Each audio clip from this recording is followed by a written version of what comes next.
Hi, this is Ken and Michelle Bass. And you're listening to the Resilient Parenting Podcast.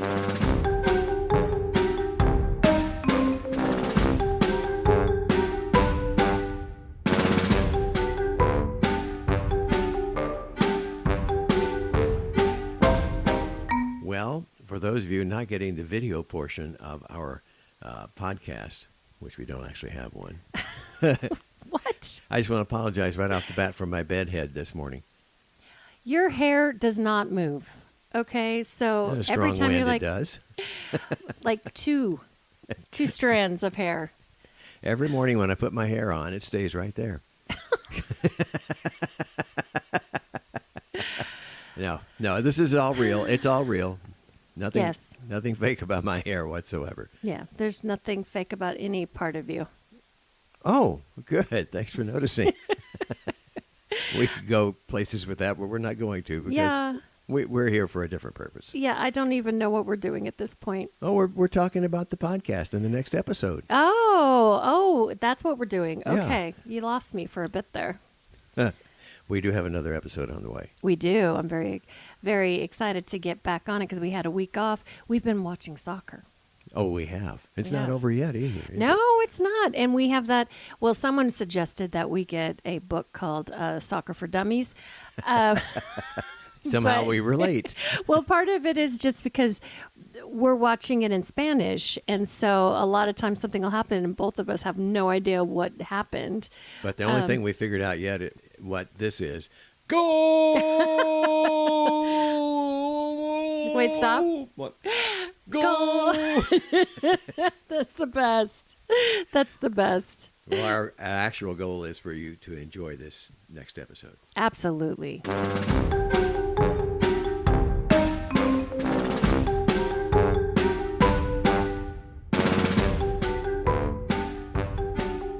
Well, we are super excited to be joined today by Jasmine Magana.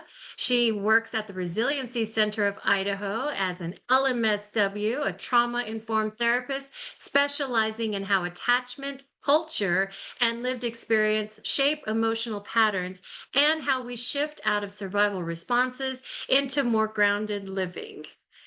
Wow. That's a lot. How do you put all that on a name tag? You had a party and you run into somebody and they ask, who are you? What do you do?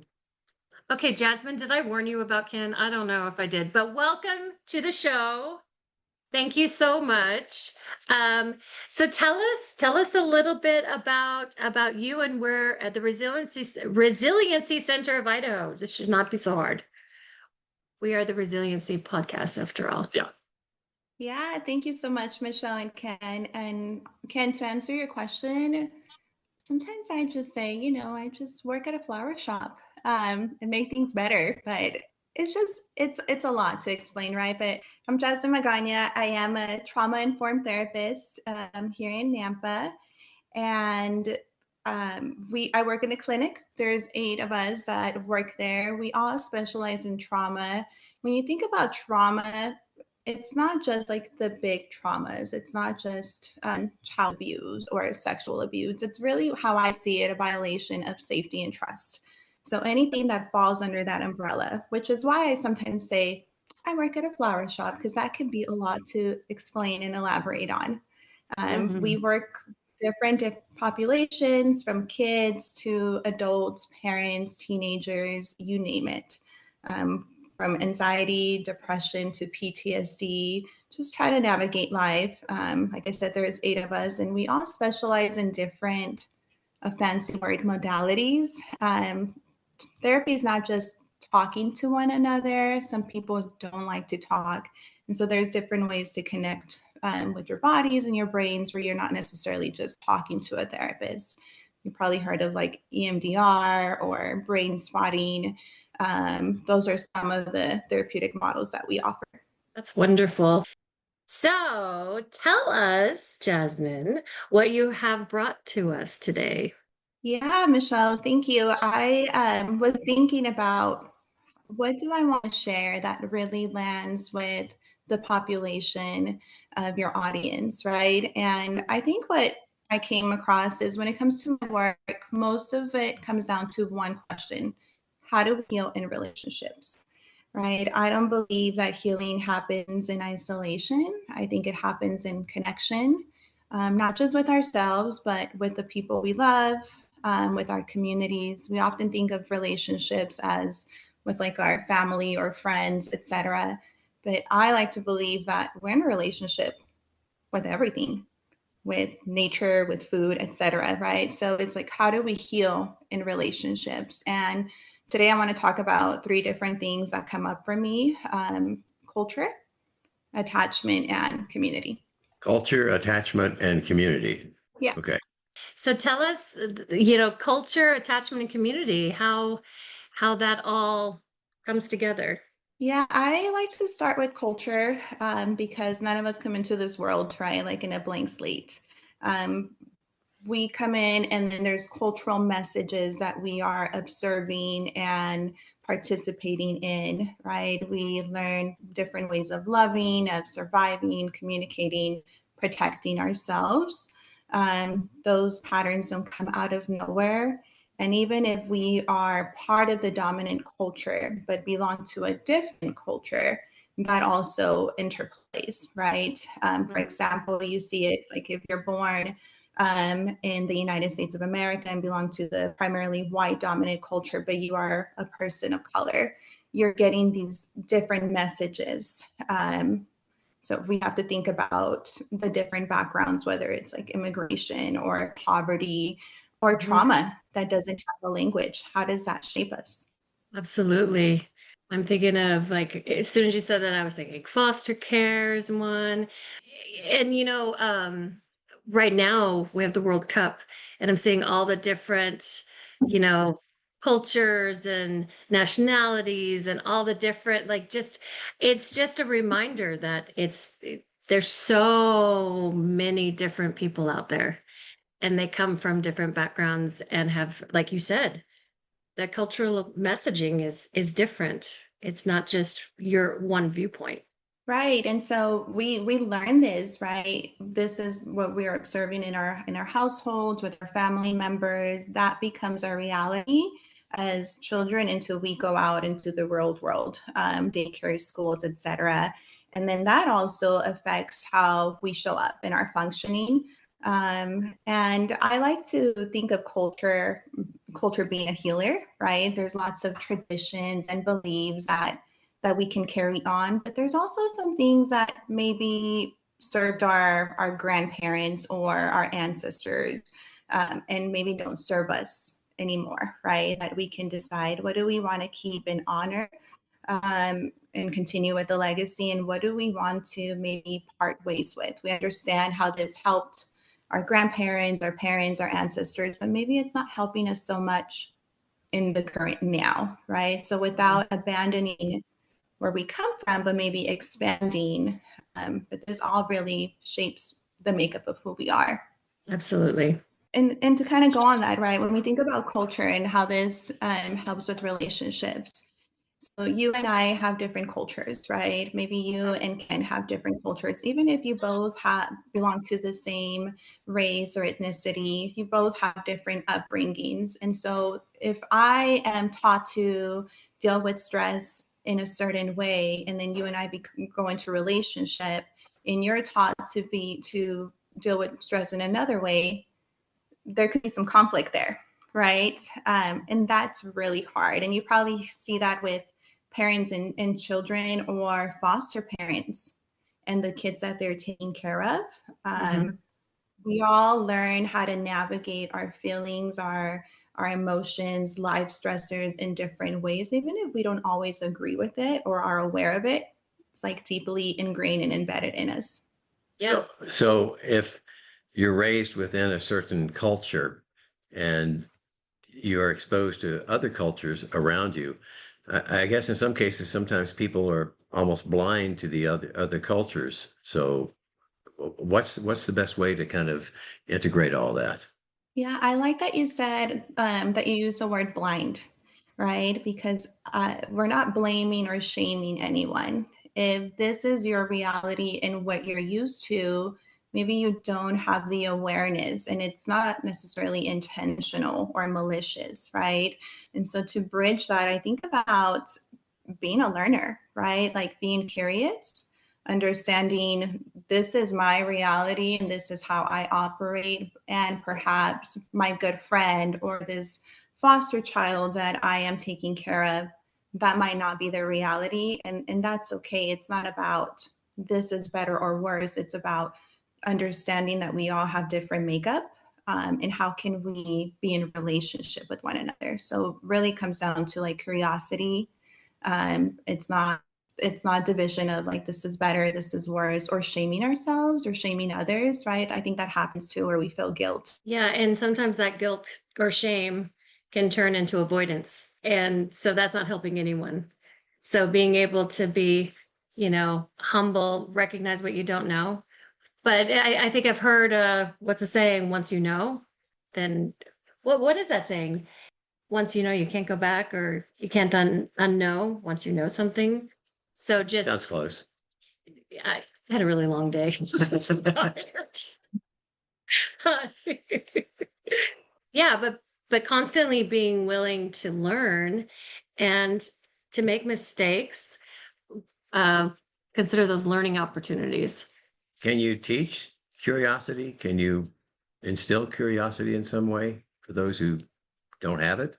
That's a really good question. I think it's hard to teach it. I think you can model it, but it requires that inner work of being able to take a step back and acknowledge like this is my truth.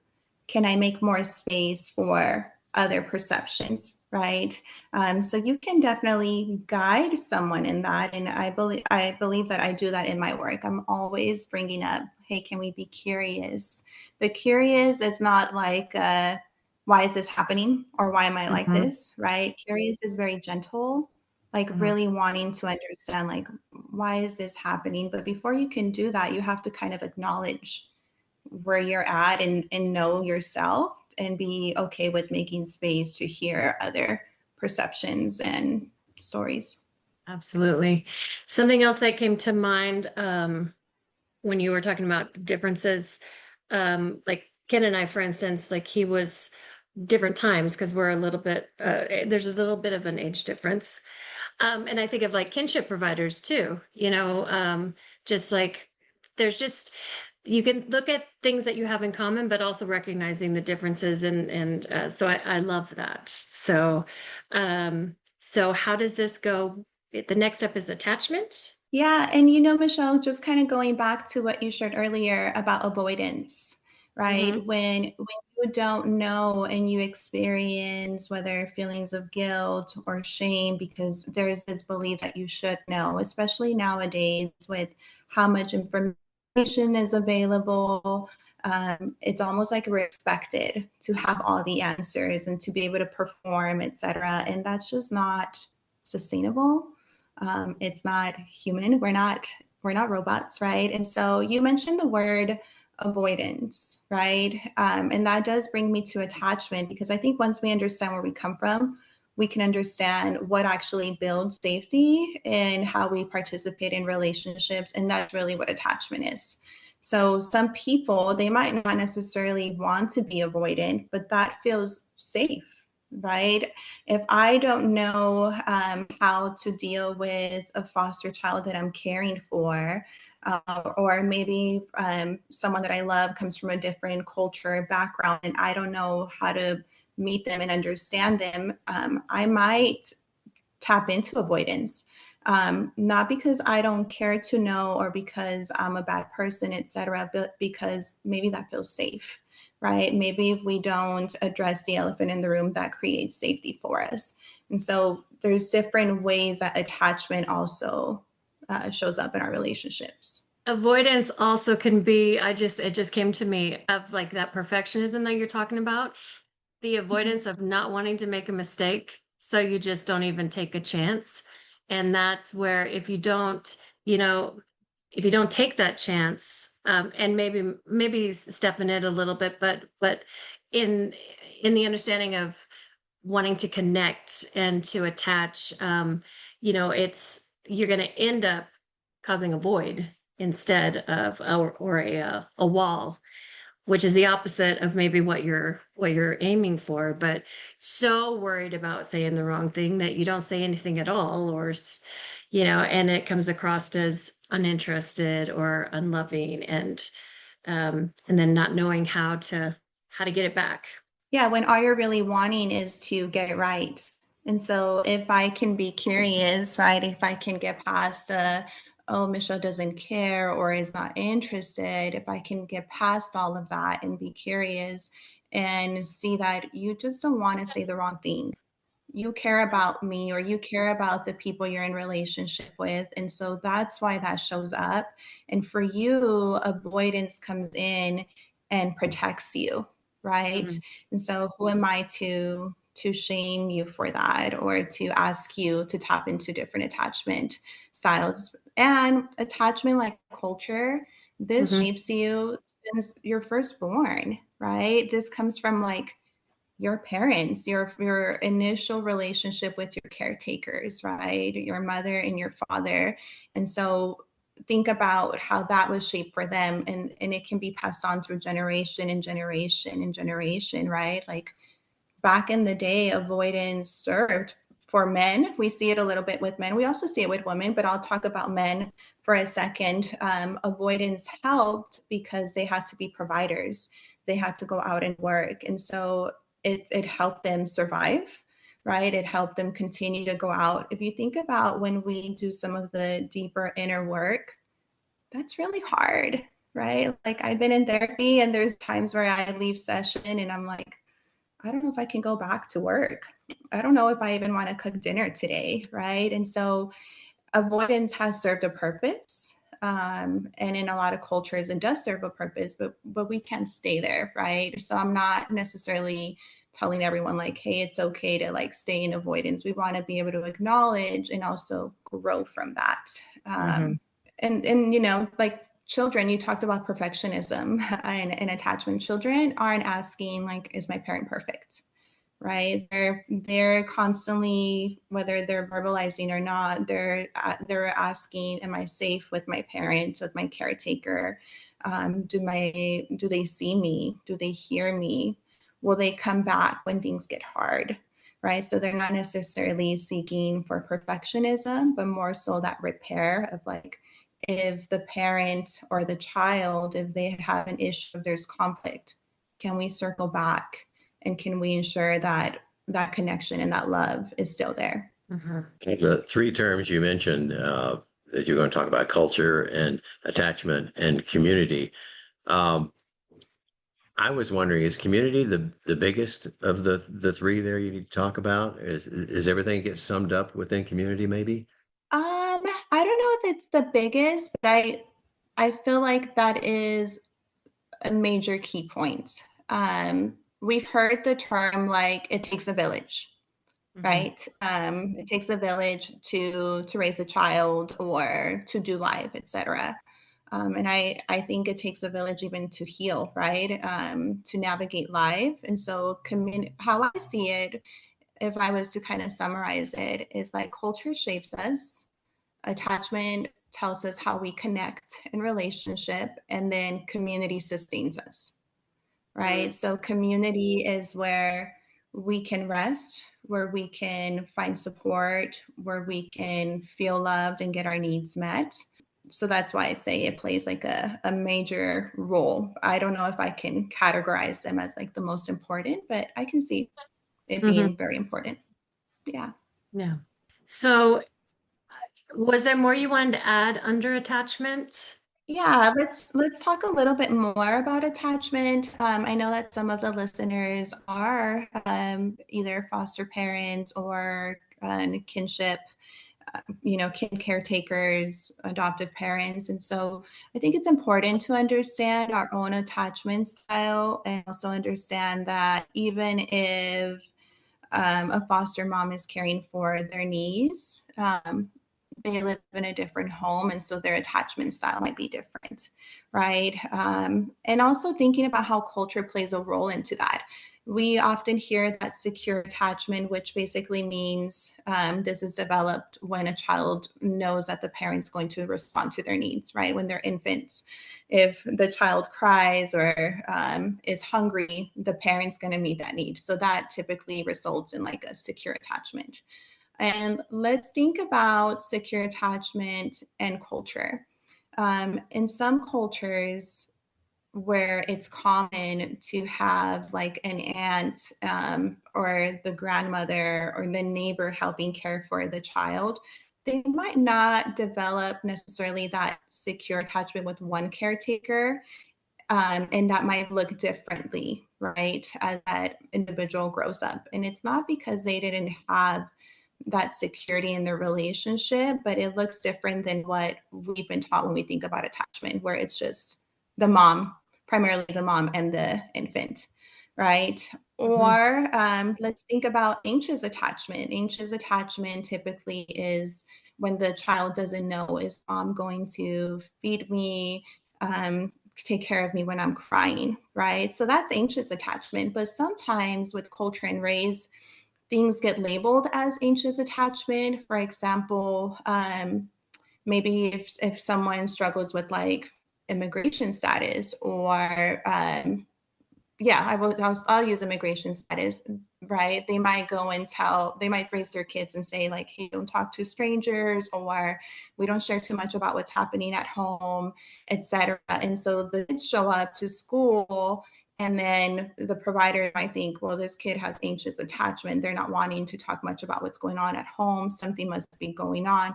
But really, that's the parent's love language in protecting them. So culture plays a role, right? It comes off as like anxious attachment, but really that's their way of ensuring that their kids are safe and protected. Yeah, does that make sense how like culture kind of shapes attachment as well?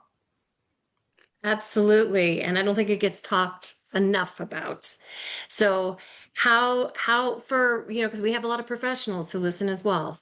So Mhm. what what would you say to them that are, assessing a child? Um, how, besides just saying, take off your lens, your life lens, and be curious about what else could be going on from a cultural standpoint. Like, what would you say? I think that's it, Michelle. And right, like understand your lens, and can that take a back seat so that you can be curious. I'm not asking you to change your perspective. I'm not saying that your perspective is wrong, but it's, can you for a second acknowledge your lens and your point of view and just put that to the side so that you can really meet with the family, the individual, whoever you're meeting with, right? Um, I'll give a quick example of one of the families that I served, right? They're from a minority group, and so the caretaker shows up to an event and is constantly making sure that the child stays within reach, right? And so someone says, oh, that I can see that that parent struggles with anxiety. This is real life. And Mhm. so, the partner responds and says, yeah, they're pretty anxious. I'm glad that you're noticing it too. And so they bring that to me, and I said, actually, I don't know if that's like anxiousness or if that's part of like culture and attachment where you have to keep your child close to you. It's not necessarily anxiety, but that's in their culture. They feel responsible, whereas some parents might feel okay letting their kids go out and play at a playground. Maybe there's a different cultural background where the parent feels like, no, we need to stay close by because we can't trust people, right? And Mhm. so that gets um, there's like a misconception there, right? And the label as well. So just, it's like, I'm not asking you to abandon your lens or your own upbringing. It's just, can you put it to the side so that you can actually hear? But in this situation, the spouse was like, oh yeah, I'm glad that you noticed that my spouse is anxious. I'm glad that it's not just me. And I'm like, well, is it really anxiety, or does it culture and their own attachment style play a role into that? Absolutely. Yeah. It's a lot to think about. it takes awareness and intentionality to like stop, notice, be curious, but so important. And I know that life and can get busy, but really for attachment, and I'm curious to talk about community as well, because I think as you said, community plays a big role in how we can show up as well for these families. But it's just Yeah, so important. it is. It's really hard to do this alone, right? And I get that sense that caregiving is becoming very isolated. Whereas in the past, at least, my background, I am a Latina woman. And so in my background, it was very common for my grandmother and my tias, my aunties, to take care of me. And it wasn't because my mom was neglecting me. That was just our culture. We all kind of take care of each other. My mom breastfed my nephew because my nephew and my brother were the same age, and my aunt couldn't produce milk. And I know that probably seems weird, right? But it was like, this baby is hungry, and so I produce enough milk. Let me breastfeed your son, right? So that was very, very common, where taking care of each other's kids, that was a thing in my own cultural background, right? And I believe that nowadays caregiving is becoming more isolating. We're just expected as caretakers to go out and work, take kids to school, take care of sports, etc., come back and do it again, and also have a full-time job, right? And you're lucky if you're able to have your own hobbies too. So how do you manage that? And I think that's where community really comes in. Hmm. Raising children, yes, it's a responsibility of the parents, the caretakers, the guardians, and also can we offer support, right? It doesn't have to be like a solo job. Yeah, I love that. So what are some things that people can do? I think it's like really exploring, right? Like, what's in your community? What feels safe to explore? Are there family members? Are there like rec centers, gyms? Are there churches? Are there parks where you can go? I didn't know. I full-time employee, and I went to the park one of my days off during the week. Well, there's a lot of parents there that homeschool, and they go there every day at the same time. I don't homeschool, so I don't know that, right? But I just think that community is everywhere. It's really taking that step of, where can we start exploring, right? Maybe it's the park, or maybe it's a gym, maybe it's going to that school event, or if your kids are in sports, right? Let's normalize these connections. It might feel awkward, but let's normalize, like, hey, can I exchange numbers with you? Can we plan a play date, Mhm. etc.? Yeah, you brought up isolation, and one thing I think we've talked before on an episode about how everyone kind of just goes into the garages, shuts the door, stays in their home, in their backyard. It's just even the neighborhoods are more isolated, where there was a time when you would see all the kids outside playing, maybe. In some places you see like the adults outside, watching them play and talking to each other. I'm just wondering, even if you have neighbors that have children, to be another healthy adult in the home, or as of availability. So I had a kid. They ended up moving, but we would do like little gardening things together, and I was a support, and and I've heard of folks like, oh yeah, that family, they're struggling. Oh, I don't, and it's like, instead of just looking and saying, putting on judgment, or probably, look at your lens and see what's actually maybe happening. Uh, be proactive, is my wondering of being a friendly face, or you know, um, instead of reactive, like, oh well, now I'm going to call it in, um, or I'm going to ignore the problem until I can't anymore. I don't know. I think I'm rambling now. I wanted to add, when you're talking about community, to me, there's like two definitions of the word community. One is, uh, talking about your community. Say, oh yeah, there's a movie theater here, and we have a lot of different places to go eat, and it's like that's one community. The community we're most concerned about is who you are involved with, your immediate family and the family going out from there, and those that you've become attached to that way, I guess.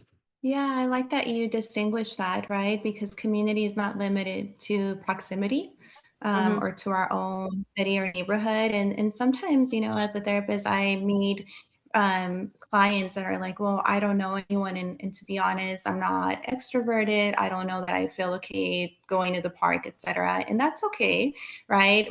One of the things that I recommend is like, hey, can you join a Facebook group for new moms? Or can you use your social media and look up hashtags on the issue that you may be struggling, because that in itself is validating to remind you you're not alone. Right? Like there's this cool app for new moms. If you're up in the middle of the night, you can like shine your light or something like that. So different moms, instead of feeling like I'm the only one awake at 3 a.m. with this newborn baby, you can go on the app and see, no, there's another mom in California or another mom in Florida. And then they build community of like, I was up last night too, right? So it's not just what you said, Ken. It's not just proximity. It's not just our location. It's really finding people that see us, that hear us, that want to be in relationship with us, that can validate us. And with technology, we can really get creative. I love that. Okay, that is so beautiful. And being creative and online and everything, that's really important because a lot of folks, especially like in Idaho, there's rural communities where they're very limited or isolated. So thinking outside the box and finding your community, creating your community. I love that. I love that. That we kind of hope to do that a little bit with the Resilient Parenting podcast. We have the Facebook group and because we've seen that over and over again is that isolation.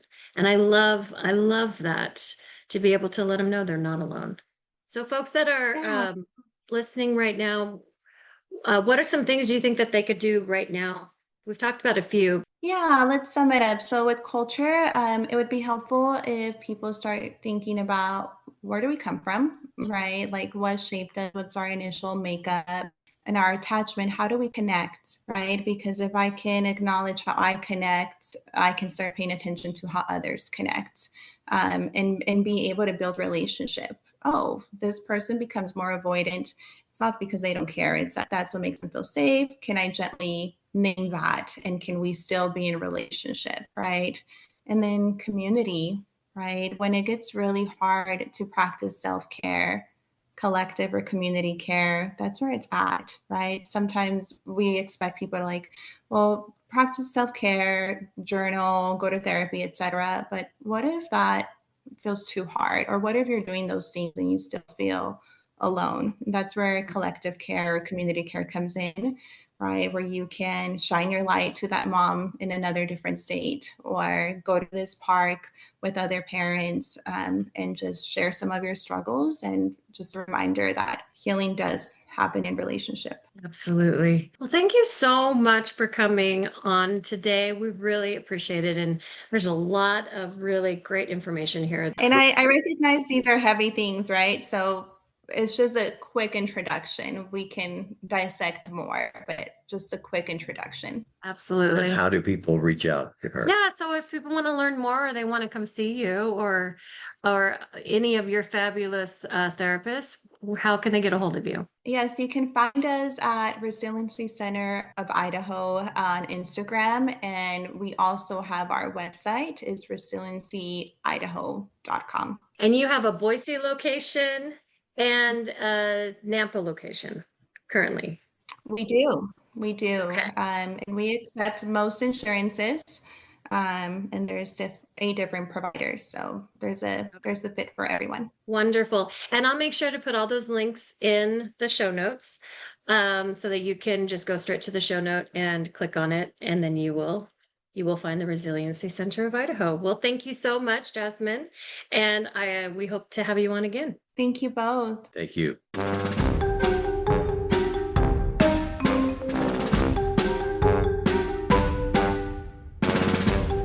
This podcast is brought to you by the Idaho Children's Trust Fund.